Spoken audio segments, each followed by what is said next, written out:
አማራ ክልል በቃኝ ብሎ ሰልፍ ወጣ። የአማራ ክልል ህዝብ በሬን አርዳችሁ በልታችኋል፣ ካሁን በኋላ እኔን ልትበሉኝ ነው ወይ ብሎ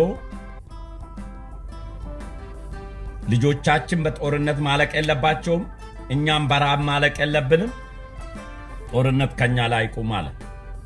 ህዝብ የሚጠይቀው ይህንን ነው። የህዝብ ጠላት ከሆንክ ከህዝብ ተቃራኒ ትሄዳለህ። ህዝብ ደግሞ ድምፁን ካልሰማ ራሱ ተመልሶ ይበላል፣ መንገድ ይመራል፣ የተደበቀበት ቦታ ያስገድልሃል፣ ትጠፋለህ። አሁንም አላመኑም። የመንግስት ካድሬ ነው ሰልፍ ይወጣሉ። መንግስት ይሄን ሁሉ ካድሬ ከአማራ ክልል ካለው እናንተ ለምን ትታገላላችሁ ታዲያ? ማጆሪቲ ድምጽ መንግስትን ይደግፋል ማለት ነው። የማጆሪቲ ድምጽ ማታምኑ ከሆነ ፖለቲካ ዲሞክራሲ ማለት ምን ማለት ነው?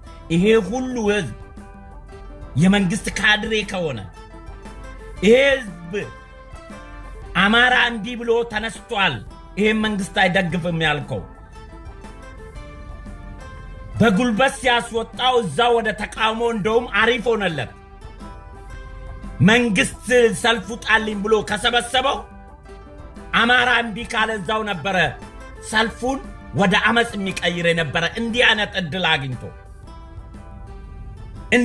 እድል አግኝቶ ሰልፍን አውጣና አግዘኝ ሲለው የሱ ፍላጎት ያለው ነው፣ የአማራ ህዝብ ፍላጎት ያለው ነው። ሰልፍ ከሆነ በጉልበት ገፍቶ ካስወጣው እዛው ሰልፉን ወደ አመጽ ለመቀየር ከዚህ የበለጠ እድል አልነበረም።